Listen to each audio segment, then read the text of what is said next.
20 years ago, the Belize Coast Guard began with just 50 men and women drawn from the Belize Police Department and the Maritime Wing of the Belize Defense Force, united by one bold vision to protect Belize's seas. Under the leadership of retired Brigadier General Cedric Borland, that dream took root. Fast forward to today, the Coast Guard has grown into a world-class maritime force, expanding in numbers, vessels, responsibilities, and bases across the country. Now entrusted with carrying that legacy forward is Rear Admiral Gregory Soberanis. He says the foundation laid by those before him has more than prepared him for the task ahead. This has been a moment that I've been looking forward to for quite some time, really, because our career development plan really prepares you. It develops you, trains you to really take command someday. And so really this is a moment and time where the institution and the government of Belize really invest with our international partners in military officers with the hope that one day at some point you'll have that continuity of command. In 2016, Soberanis attended the prestigious United States Naval War College. He graduated with honors and won the Leadership Award for International Students. He also holds a master's degree in International Strategic Studies from the National Defense University in Washington, D.C.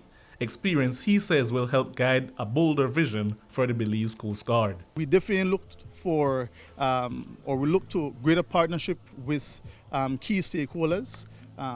We definitely want to look at maintaining that course of true north, being committed to our national responsibilities, how we continue to shift the culture in the Coast Guard and how we continue to shape the organization in the Coast Guard to be able to meet these evolving and current threats that we face in the maritime domain. One of the things that we definitely want to do is to engage our partners more.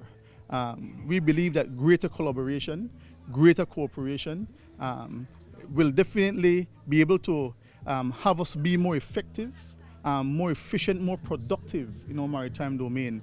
And it's engaging not only our domestic partners, but engaging our international partners as well. Prime Minister John Briceño has consistently praised Soberanis' leadership and professionalism, expressing confidence that he will lead the force toward a promising future. Mr. Soberanis is quite an impressive gentleman, and I was quite impressed when he recited the Lord is my shepherd, and with such vigor and such confidence and such emotion.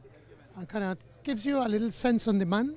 You know, there's a Christian man, a man that believes in God, and I believe that once you have those basic strong principles in you, would allow you to be able to serve the people, to serve the Coast Guard and the sailors and the people of Belize to his best of his abilities. Every man and woman that serves relies on the strong support from family, who sacrifice just as much, maybe even more, when duty calls. A proud Darlene Graham recalls knowing early on that her son was meant to do remarkable things. I know my son works very hard. He gave all his diligence, everything for Coast Guard. Coast Guard was his life.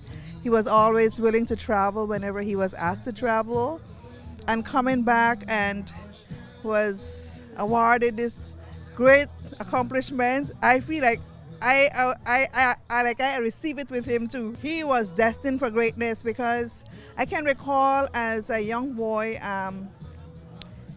we were all prepared to go to church and it started to rain. And I told my kids, you know what? Let's get undressed. And he said, no, we will have church right here. So he let us all sit down in the house, and he did just like he was a young pastor that night. And that night, you know, I pondered in my heart, I said, my son will be a leader one day. His sister Judith Soberanis served their Burrelboom community as a teacher for many years. Traveling from the U.S., she stepped away from her teaching duties to support her big brother, calling it a proud moment not just for their family, but for the whole community. As a village boy, Mitchell was always a leader to the youths, always supportive, positive. You know, all the youths look up to him. And the village is celebrating this moment along with him as well. Everybody is so happy for him. And like what I said, it is a great honor and pleasure to be here. Yea, though I walk through the valley of the shadow of death, I will fear no evil, for thou art with me. Shane Williams reporting for News 5.